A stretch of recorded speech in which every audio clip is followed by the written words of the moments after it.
Ahoy, my friends, Ryder here, and welcome back to another Final Fantasy VII Ever Crisis video. Today I'm going to be doing my to pull or not to pull on Aerith's new banner. It is a featured banner. It is the Final Fantasy VII Rebirth Swimsuit costume for Aerith, which is super cool that we're getting it, and it's not limited. I'm not going to lie. I figured when they did drop the Rebirth swimsuits that they would be limited, so I'm actually really proud of Applebot for putting them out and not making them limited right now, because I feel like it would have just been overkill. And, you know, they've made that mistake in the past where they started to fall into that trend of overkill, and they could have made that mistake again, and they didn't. So, great job. Alright, so that being said, let's jump over to the draw. We're going to take a look. Alright, so here is Aerith's featured draw, and I'm just going to give you guys like my quick upfront opinion right now, guys. I think that unless you really love the costume for the aesthetics for this banner right here, guys, or you're really interested in competing in battle ranking or whatever event is coming out in the next week that is going to be utilizing this weapon, I would say for most people this is probably an easy skip. I will definitely be skipping this. There's just going to be so much cool stuff on the horizon, guys. We can wishlist the weapon. Aerith already has a plethora of frickin' costumes that are amazing. You do lose out on the AoE lightning potency on the costume for sure if you miss it, but there will be a costume voucher in the future. We already know that. Probably not like the next one we get, but maybe the next one, so you could come back and get it. But I think for me, wishlisting weapon is going to be pretty chill, but I am going to be talking about the weapon, you know, pointing out its pros and cons, the costumes, taking a look at everything, and just kind of breaking it down as much as possible. But, you know, I just wanted to preface this video. I feel like, you know, it's easier for these to pull or not pull videos to just, you know, kind of give a quick idea of what I think at the beginning, and then kind of go into the details for you guys that are interested in everything else that follows afterwards. All right, so the stamp card itself is typical. We have the 2 weapons on the first page and the 3 guaranteed on the second one right here. With the costume voucher, you can get the Aerith costume or the Yuffie costume from last year, which I don't think, like I said in my previous video, don't really look backwards unless you really love the aesthetic of a costume. In that case, guys, I'm all for it, guys. If you really love how something looks and you just want it for fun, then that's what games are for, having some fun, you know. So just like spend responsibly, please, guys, spend responsibly. All right, so all right, let's take a look at the costume. All right, so we're gonna take a look at Aerith's right here. All right, honestly, guys, super cool. The fact that this is straight out of Rebirth is freaking awesome. Super curious to see Tifa's. Another costume, I would say my 3 favorite costumes from Rebirth for the swimsuit was like, I would say probably Aerith, Tifa, and Barret, right? Barret's sailor costume is just like absolute classic. I know so many people have been waiting for that for so long, so it would be cool to see it. All right, so here we have Aerith's right here. She's definitely looking like she's having a chillin' time at the beach, guys. She's got her little pink bow right here. She's got the pink bathing suit, the pink flowers in her hair. She's got the skirt, and then she's got this weapon right here. I'm not gonna lie, the end of it looks like a, oh my gosh, what are those things called? Oh my gosh, I keep on forgetting what they're called. Oh man, you eat them at Christmas. I know you guys are just gonna ream me for it, but it also kind of looks like a parking cone at the end of it. So the weapon itself is not really my favorite aesthetic, but the costume is pretty cool, right? It is pretty cool, and it's Rebirth, so that's super cool in and of itself. All right. Now let's take a look at the costume itself. All right, so boost lightning potency all allies. All right, 15%. So it's getting a literally a lightning ability damage plus 15% to all allies, which is like almost half of an arcanum, which is pretty cool. The things that first jump out at me about this are like, I think it's so rare that the healer becomes a DPS. Now, I know in super high-end teams that this is more of a thing, but I think for like us mere mortals, it's very rare that this is going to happen. So we're probably going to be running Aerith as a supporter, healer, something like that. She's not really going to be super focused on DPS, I think, for like the majority of players, 99%.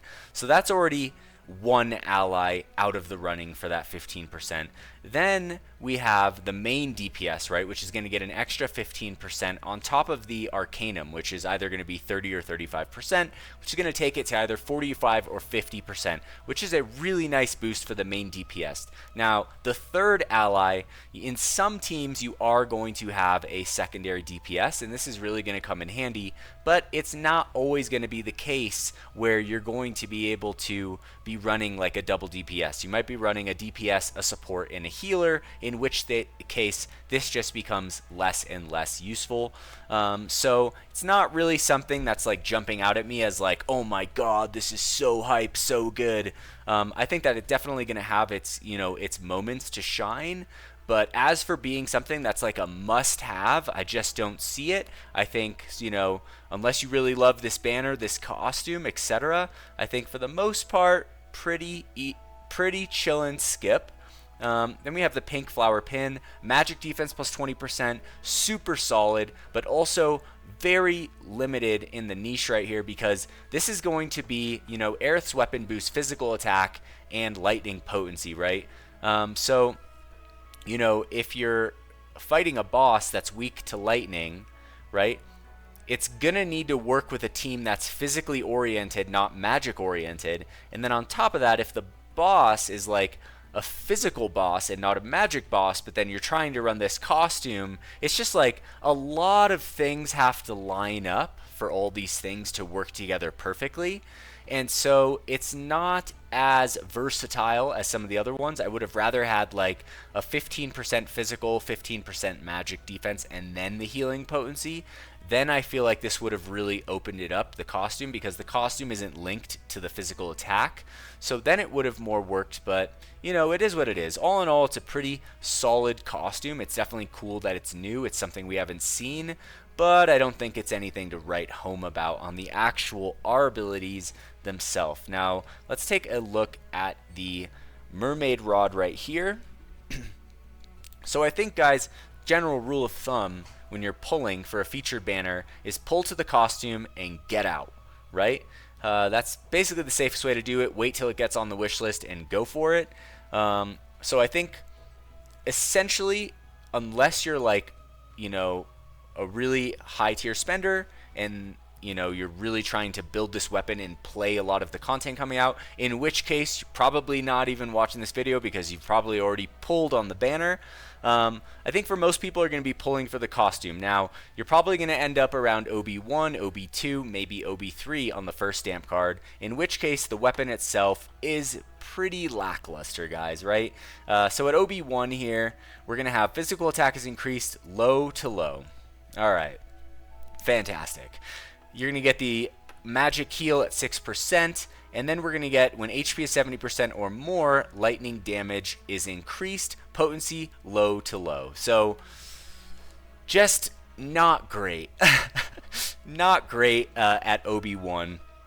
This weapon does get incrementally better, but it is definitely something that's going to need to be built up over time. This is going to be a weapon that's very good when it's fully leveled, but it's going to start pretty terrible and slowly make its way up to being a very, very good weapon over time. But like I said, most people are not going to be pulling past the stamp card. You're not going to be pulling past the costume, which means you're going to have this weapon for a while, and I just don't feel like it's going to be that useful for a while because of that.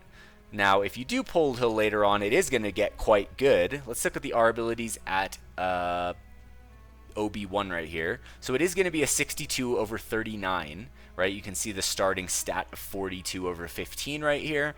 And 62 over 39 healing slash buff debuff extension is pretty fantastic. So definitely solid on the R abilities right here. Support abilities, we have magic attack boost, heal boost right here, and circle sigil boost. All right, so not sure about the circle sigil boost. I feel like I would have rather had like a heal all, especially with the heal stat right here. But but it is what it is. You know, you can't always have everything as much as you want it. Now, if we take the Mermaid Rod to OB6 right here, all right, magic attack 508. The physical attack is going to be mid to mid, so single cast mid to mid, and then you jump down to the lightning potency, still 70% or more. Lightning damage is increased, all allies mid to high, so it is a double cast right here, which even at OB6 is a little bit of a bummer, not gonna lie. Our abilities, like I said, super solid. OB6, 54 over 27. Take it to OB7, you're going to have 54 over 33, which is very, very good, guys. Most limited support weapons I take to OB7 and stop, right? So now let's take a look at OB10 right here, guys. Now this is where things start to change up, all right? So the physical attack is actually going to increase. So the actual abilities right here on the weapon are going to change from OB6 to OB10. I spoke about this a little bit in my patch updates video, and you know, some people, I feel like this was a matter of time for Applebot. We've already seen it twice. We saw it a long time ago on Zack's Black Whiskers weapon, I believe is what it's called. Where the potency changed from OB6 to OB10. Then we didn't see it for a very long time until we got the Aerith AoE water boosting weapon from the Ever Crisis Academy event, right? Now that, I believe, was a, you know, I do not think it is a good idea for Applebot to start making changes between OB6 and OB10 on limited weapons, guys. I do not think that's a good idea. I do not support it in any way. The only reason I think they kind of got away with it on Ever Crisis is because it was those, like, super good stamp card, the really, really, really good stamp card where you got a weapon every 2 pulls, and so it kind of made up for it.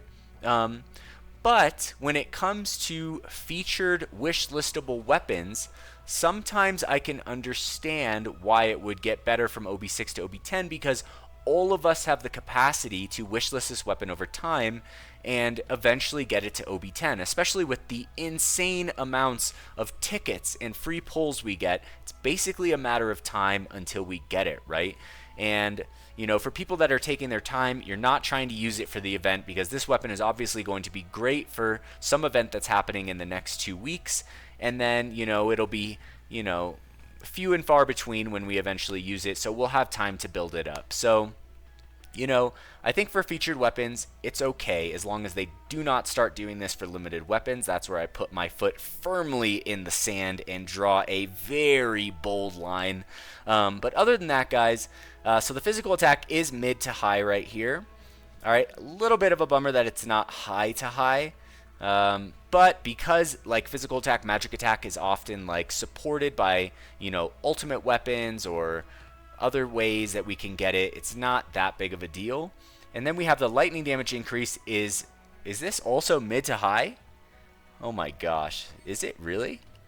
All right, I actually thought that this went high to high right here on the OB10, but it's actually still mid to high, which is pretty crazy to me that this would still be a double cast, even at OB10. So yeah, honestly, kind of disappointing. I'm pretty disappointed, actually. Like, this mid to high double cast bullshit, I'm gonna say, excuse my language, guys. I grew up in a family that curses like sailors, so, you know, it's just in my blood, all right?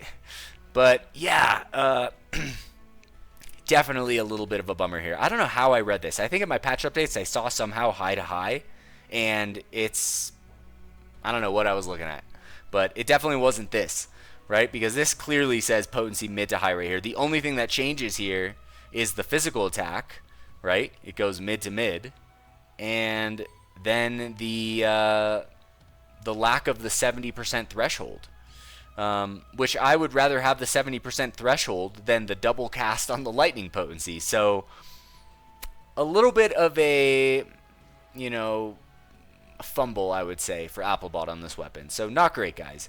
It'll be something that I wishlist for sure to have in the future, but I have never been a fan of weapons being mid to high once they're OB6 or OB10. I do not like double casting stuff like this. It's wastes time in a fight. It's not fun. And I think it wouldn't really make a difference if this was high to high, as there are other weapons that also do the same thing. So yeah, honestly, pretty disappointed. So guys, it's a good weapon, but honestly, the only way that I can actually recommend this is if you just love the costume, you love the aesthetic of the costume, then go for the costume. But other than that, guys, I think super easy skip. There's going to be super good stuff on the horizon. So I'm going to wait to see that personally myself. But if you guys are going to pull, I wish you guys the best of luck on the banner. Let's take a look at the Rebirth crossover banner really quick. All right, so let's go here. Take a look at the stamp card. All right, here we go. Okay, so we have 2 weapons on the first page. We have a costume voucher right there at the end. But honestly, guys, I mean, Barrett's costume is pretty worth it. The Fafnir rifle is also very worth it. I'm guessing you're getting like Mako gems for Barrett's weapon. So if you were like 50 Mako gems away from Barrett's ultimate weapon, and or you missed Barrett but you loved him to be your tank, and you want to go for his costume, I think Barrett's really the only person on this banner that actually makes sense to go for the Fafnir rifle and the Dragon King Varvatos costume. But other than that, guys, I think both of these banners, pretty easy skip. They're going to be trying to get us really bad all the way up until the 2-year anniversary. So stay strong, guys. Do what you got to do. If you got to pull, if you love something, obviously I'm not going to hold you back. But yeah, that's going to be my thoughts on these 2 banners. I hope you guys enjoyed this video. I'm curious to hear your guys' thoughts on these things as well. Also touching on Red 13's ultimate weapon. I didn't talk about it in this video, but I was a little bit bummed to see how that is. I'm curious to hear your guys' thoughts there as well. So if you guys did enjoy this video, please don't forget to drop a like, subscribe to the channel for more Final Fantasy VII Ever Crisis content. I will catch you guys on the next one. Peace.